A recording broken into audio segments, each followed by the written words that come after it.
नमस्कार। आपका बहुत बहुत स्वागत है।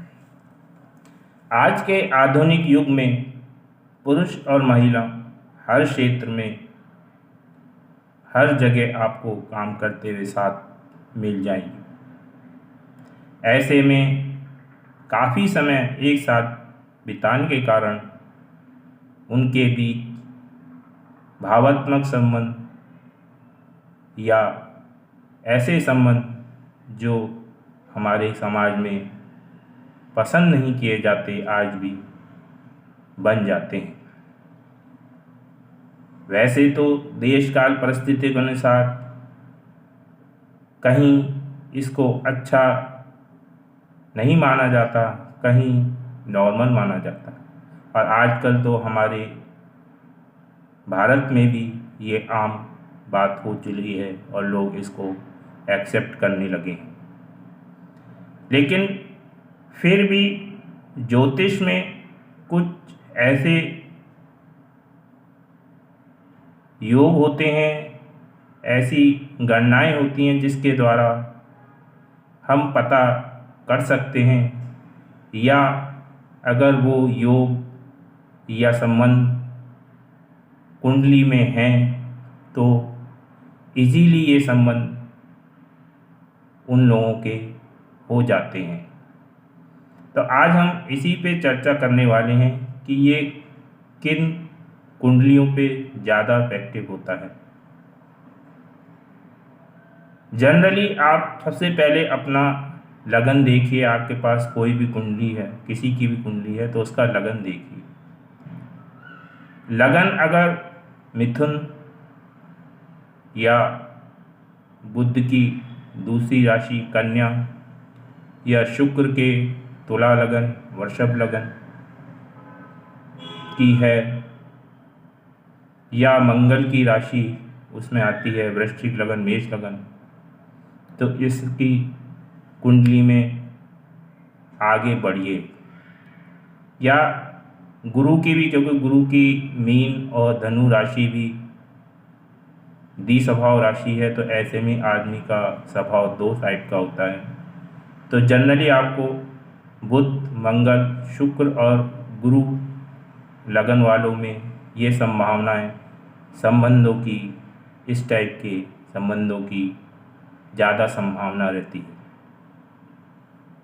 इसके बाद आप पंचम भाव को देखिए, क्योंकि पंचम भाव क्या है, प्रेम का है, रोमांस का है,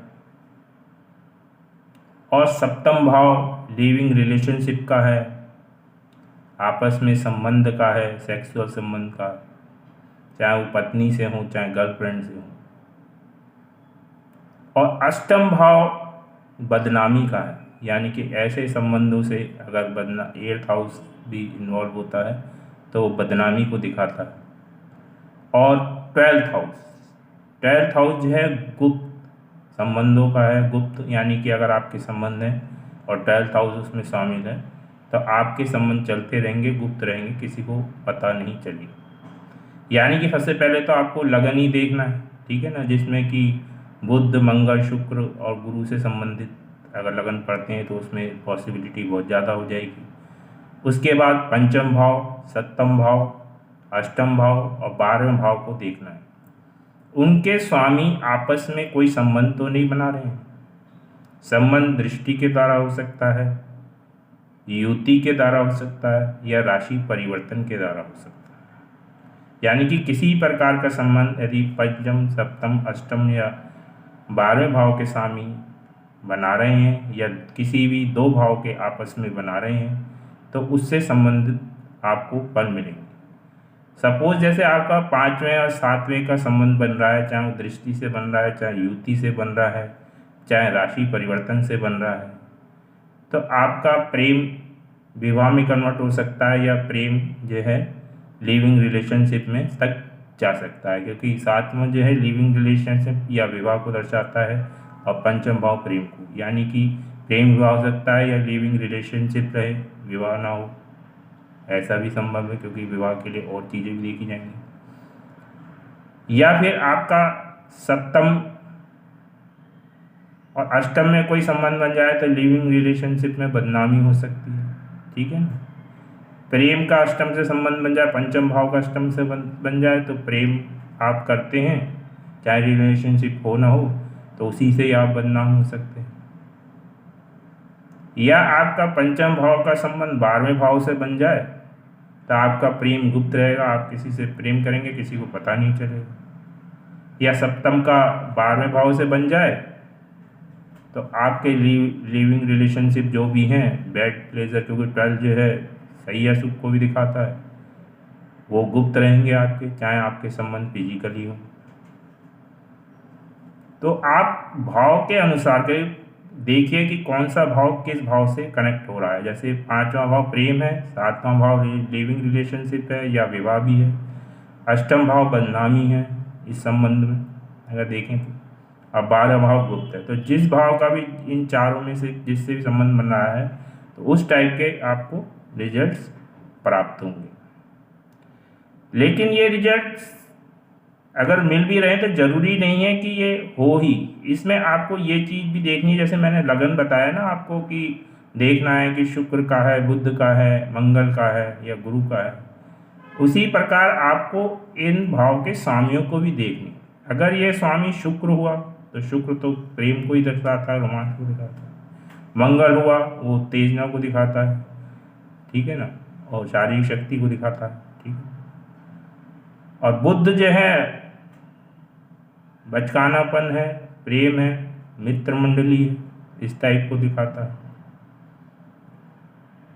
राहु है, राहु इसी टाइप के कार्य करा देता है, अनैतिक कार्य को दर्शाता है, ठीक है ना, उसका ही कहीं इनसे संबंध बन जाए। यानी कि मंगल हो, शुक्र हो या बुध हो तो ये पॉसिबिलिटी और ज़्यादा प्रौढ़ हो जाएगी। गुरु भी माना जा सकता है कि गुरु भी 12 राशि का स्वामी होता है, तो गुरु को आप सबसे लास्ट में लीजिए, ठीक है ना, उसमें इफेक्ट कम दिखेंगे, ठीक है। गुरु क्योंकि ज्ञान का कारक ग्रह है, तो अगर संबंध बन भी रहे होंगे तो वो बहुत गलत संबंध नहीं होंगे, तो उसको आप सबसे लास्ट में लीजिए। इसके अलावा आप 11वें भाव को भी देख सकते हैं। 11वां भाव इच्छा पूर्ति का है, ठीक है ना, तो अगर वो का ही कहीं इन्वॉल्वमेंट हो रहा है इन भाव से तो आपकी इच्छा पूर्ति, आप प्रेम करना चाहते हैं, ठीक है ना। पंचम भाव का 11वें से संबंध हो जाए, सप्तम भाव का 11वें संबंध हो जाए तो आपको प्रेम रिलेशन की इच्छा है तो वो पूरी हो जाएगी। प्रेम की इच्छा अगर 11वें से है तो प्रेम पूरा हो जाएगा। बदनामी की इच्छा तो आप चाहेंगे नहीं, इसलिए पंचम अष्टम का संबंध ना देखें, ठीक है ना। या आप ऐसा रिलेशनशिप चाहते हैं जो गुप्त रहे, तो अगर पंचम का 12वें से तो गुप्त रहेगा।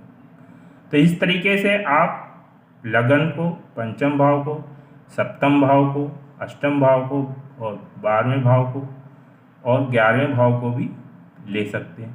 तो इस टाइप से आप अपनी कुंडली को देखिए, ग्रहों को भी जरूर देखिएगा कि ग्रह कौन से इन्वॉल्व हैं, जिसमें कि सबसे ज़्यादा शुक्र और मंगल, ठीक है ना, फिर बुध और राहु का भी इन्वॉल्वमेंट है, राहु, ठीक है ना। तो ये 3-4 ग्रह आपको ज़्यादा इस टाइप के संबंधों में धकेल सकते हैं या आप इसमें इन्वॉल्व हो सकते हैं। तो इस टाइप से आप कुंडली की विवेचना कर सकते हैं। तो इस वीडियो में इतना ही, धन्यवाद।